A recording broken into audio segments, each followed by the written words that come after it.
ನಮಸ್ಕಾರ, ಗ್ರೀಶ್ ಮಧು ಬ್ಲಾಗ್ಸ್ಗೆ ಸ್ವಾಗತ. ಮದುವೆ ಆಗಿರೋ ಎಲ್ಲಾ ಜೋಡಿಗಳಿಗೆ ಪ್ರತಿದಿನ ವ್ಯಾಲೆಂಟೈನ್ಸ್ ಡೇ ಆಗಿರುತ್ತೆ. ಆದ್ರೆ ಫೆಬ್ರವರಿ 14th ಸ್ಪೆಷಲ್ ಡೇ ಆಗಿರೋದ್ರಿಂದ ಏನಾದರೂ ಸ್ಪೆಷಲ್ ಆಗಿ ಸೆಲೆಬ್ರೇಟ್ ಮಾಡ್ಬೇಕಲ್ವಾ? ಅದಕ್ಕೇನೆ ನಾನು ನಮ್ಮ ಮನೆಯವ್ರಿಗೋಸ್ಕರ ಸರ್ಪ್ರೈಸ್ ಆಗಿ ಕ್ಯಾಂಡಲ್ ಲೈಟ್ ಡಿನ್ನರ್ನ ಮನೇಲೆ ರೆಡಿ ಮಾಡಿದ್ದೆ. ಆಫೀಸ್ ಕೆಲಸ ಮಾಡೋದ್ರ ಜೊತೆಗೇನೆ ರಾತ್ರಿ ಊಟಕ್ಕೆ ಅಂತ chocolate grapes, paneer pops, red pizza, broccoli rice, biryani gravy ಮತ್ತೆ ಸ್ಟ್ರಾಬೆರಿ ಬನಾನಾ ಮಿಲ್ಕ್ ಶೇಕ್ನ ರೆಡಿ ಮಾಡಿಕೊಂಡೆ.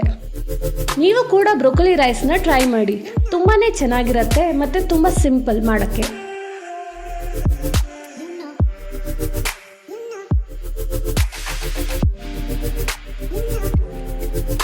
ಈ ಎಲ್ಲ ಐಟಮು ಹಾರ್ಟ್ ಶೇಪಲ್ಲೇ ಇದೆ.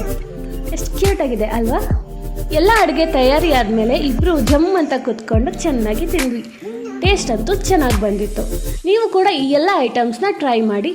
ಅದೇನೇ ಆಗಿರಲಿ, ನಿಮ್ಮನ್ನ ಪ್ರೀತಿಸೋ ಜನ ನಿಮ್ಮಿಂದ ಎಕ್ಸ್ಪೆಕ್ಟ್ ಮಾಡೋದು ನಿಮ್ಮ ಸಮಯನೇ ಹೊರತು ಉಡುಗೊರೆಯನ್ನಲ್ಲ.